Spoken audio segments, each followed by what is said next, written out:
Aujourd'hui, on a l'impression que c'est un mot lancé comme ça, la cybersécurité, que ça concerne on ne sait pas trop qui, alors que ça concerne tout le monde. Exactement, ça concerne vous en tant que particulier, les entreprises, les collectivités, les associations.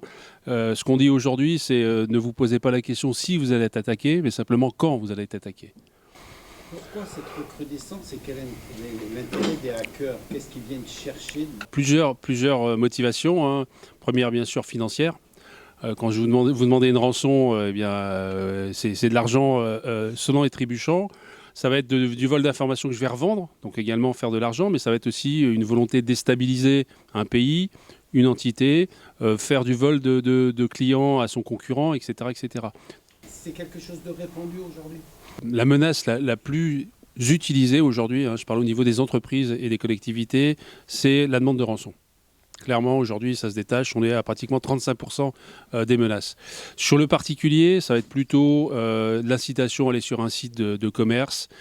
Ça va être vous envoyer sur ce qu'on appelle un site de phishing, c'est-à-dire qui va faire une copie pratiquement identique au site d'origine, où on va vous demander votre nom d'utilisateur, votre mot de passe, tout ça pour pouvoir accéder à vos données, pouvoir faire peut-être des transactions à votre place, peut-être vous faire du mal parce que si j'ai votre code Facebook, bah, je peux aller raconter n'importe quoi avec votre identifiant et votre mot de passe, etc. etc. Est-ce qu'il y a des choses simples au niveau du particulier qui peuvent mettre en place pour éviter, pour décourager un petit peu? Alors, la première chose que je conseille, c'est d'aller sur le site cybermalveillance.gouv.fr. C'est un site institutionnel, hein, qui a été créé maintenant il y a une dizaine d'années pour les particuliers et les petites entreprises, qui donne toutes les mesures de base. Mais si je peux en donner deux, c'est le mot de passe. Clairement, avoir un mot de passe robuste. Et pas avoir le même mot de passe pour plusieurs services en ligne. Ça, c'est de base.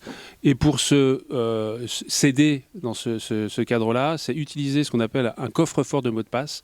Il y a des coffres-forts de mots de passe français. Je vais en donner un, hein, j'ai pas d'action, mais UpSign-On, qui permet d'enregistrer vos mots de passe. Et puis, l'outil va vous dire aussi, attention, tu utilises le même mot de passe sur deux services. Attention, le mot de passe n'est pas assez complexe, etc., etc. Après, on se rend compte maintenant que la cybersécurité, c'est parce que les attaques se font au niveau d'un pays, ça devient une arme de guerre. Alors là, on est plutôt dans le domaine de la défense. Donc on a d'un côté ce qu'on vient de dire jusqu'à présent, c'est la cybercriminalité. Là, on est dans le domaine de la cyberdéfense. Il faut savoir qu'en France, dans la doctrine militaire, depuis 2018, on a le droit, si on est attaqué, de répondre, ce qui n'était pas le cas avant quand même, hein. Donc on a le droit d'attaquer de manière informatique un autre pays sur le fait qu'il nous ait déjà attaqué. Sur la cyberdéfense, on va être plutôt sur la protection de nos actifs sensibles. C'est pour ça qu'on a une agence nationale qui est l'ANSSI, hein, qui protège les grands ministères, les ministères, les grandes entreprises stratégiques pour le fonctionnement de l'État français. Et sur la partie cyberdéfense, on a des équipes. D'ailleurs, il y en a une qui est pas loin d'ici, sur Mont-de-Marsan, de l'armée de l'air, où c'est 300 ingénieurs qui travaillent sur comment je sécurise tout ce qui vole. Voilà, comment je me protège d'un drone, etc., etc. Il y a une autre manière aussi d'utiliser justement le net et donc une forme de cybersécurité, c'est la désinformation. Ça devient très important ce domaine-là aujourd'hui. Bah, ça l'a toujours été. Enfin, si on revient à la Seconde Guerre mondiale, quand avec des avions on balançait des tracts pour dire devenez nazis parce que vous allez bien manger. Voilà, aujourd'hui, le sujet de l'Internet, c'est que quand vous envoyez un mail, vous êtes capable aujourd'hui d'envoyer un mail à 4 milliards de personnes. Tous les gens qui sont connectés pourraient avoir le mail. Donc c'est un pouvoir démultiplicateur très important. Vous avez dû voir également qu'il y a peu de temps, on a eu, grâce à ce qu'on appelle les deepfakes, une visioconférence où il n'y avait qu'une personne réelle, les 4 autres personnes, et qui étaient la vraie personne, hein, de mon patron, de mon DRH, etc. C'était des faux, avec des vrais dialogues. Finalement, la personne a quand même détourné 600 000 dollars rien que par ça. Donc oui, la désinformation, c'est extrêmement utilisé. C'est utilisé aujourd'hui, on le voit bien, dans toutes les campagnes de vote. politique. C'est utilisé également pour donner de la désinformation sur un missile qui va arriver sur Hamas. Enfin voilà. Donc on utilise de manière systématique maintenant la désinformation parce qu'encore une fois, on a potentiellement des milliards de personnes qui vont pouvoir lire ces messages. Alors, comment on peut reconnaître justement en lisant un message comme ça, si c'est vrai, si c'est faux est-ce qu'il y a des moyens? Alors, le libre arbitre. Prendre deux phrases, la mettre dans Google, si vous commencez à voir sur un site d'arnaque que cette phrase a été utilisée, vous vous rendez bien compte que c'est pas propre à vous. Et puis, c'est avoir un petit peu de culture sur des messages qui vont être haineux et tout. On va rapidement voir qu'on essaie de déstabiliser ou en tout cas de nous orienter sur un choix qui ne serait pas le nôtre. On parle de haine, mais on parle aussi de choix d'achat. On voit bien aujourd'hui, faites une recherche dans Google, vous tapez Peugeot 3008, 5 minutes après, autour de tous les petits bandeaux qui sont autour, c'est une Peugeot 3008, voire le concurrent d'ailleurs, qui affiche ses voitures, parce que potentiellement vous êtes en train de vouloir acheter une voiture. Alors, un gros événement arrive en France, est-ce qu'il va être concerné justement, et est-ce qu'il va être obligé d'être hyper sécurisé sur le net? Alors, les Jeux Olympiques, c'est un vrai challenge, effectivement. On a vu dans les derniers Jeux Olympiques, en gros, on fait multiplier par 20 le nombre d'attaques qu'on peut voir. La crainte que l'on a, c'est que des pays, et en plus il y a beaucoup de guerres en ce moment, ce qui n'était pas le cas sur les autres, guerres qui nous concernent, d'autres Jeux Olympiques. La crainte que l'on a aujourd'hui, c'est que les pays, on va dire, que je nommerai pas là, mais qui ne nous veulent pas que du bien, se sont déjà positionnés et attendent le moment clé.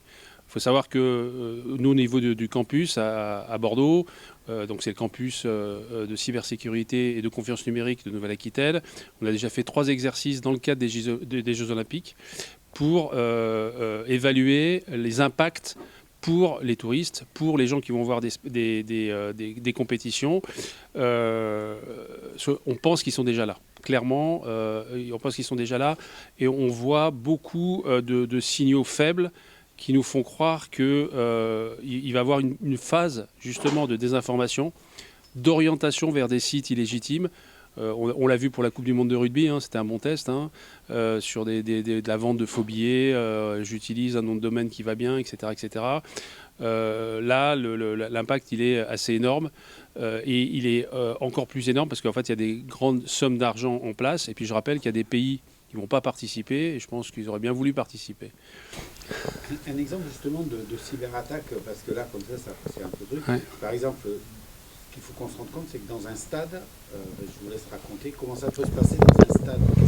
En fait, dans un stade, le premier risque, c'est un problème de sûreté. C'est-à-dire qu'en gros, on perd toute maîtrise sur la gestion des gens. Il y a des caméras, ça permet de voir, de gérer des jauges. Il ne faut pas qu'on ait plus de personnes, etc., etc. Des résultats qui vont être compromis. C'est-à-dire, en gros, la personne court 100 mètres et puis on lui met 5 secondes. Ça pose un vrai sujet. On va avoir des problèmes initiaux sur le fait qu'on va dire que telle personne est dopée. Donc on aura changé également la partie antidopage. Et sur un stade, clairement, c'est quand on a toutes les personnes dans un stade, donc on va dire le Stade de France, 80 000 personnes, plus d'informatique, quel est l'impact? Qu'est-ce que je fais pour évacuer les gens? Comment je fais pour les évacuer? J'ai plus tous ces systèmes de contrôle qui me permettent de le faire de manière sereine. Et puis, on a le risque attentat qui est pas négligeable. Donc, c'est comment, en cas d'attentat, je peux informer les gens. Donc, on a tous maintenant des applications qui permettent de faire ces choses. Le ministère de l'Intérieur en a mis en place.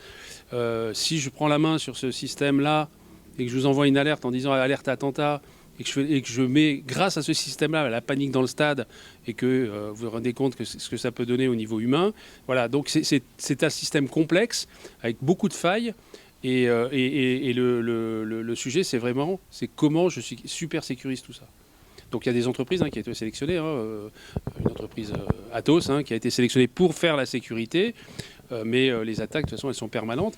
Et puis, elles peuvent être locales en plus. Quelqu'un dans un stade peut faire aussi une action avec son téléphone parce qu'il a connexion sur d'autres équipements sur le stade.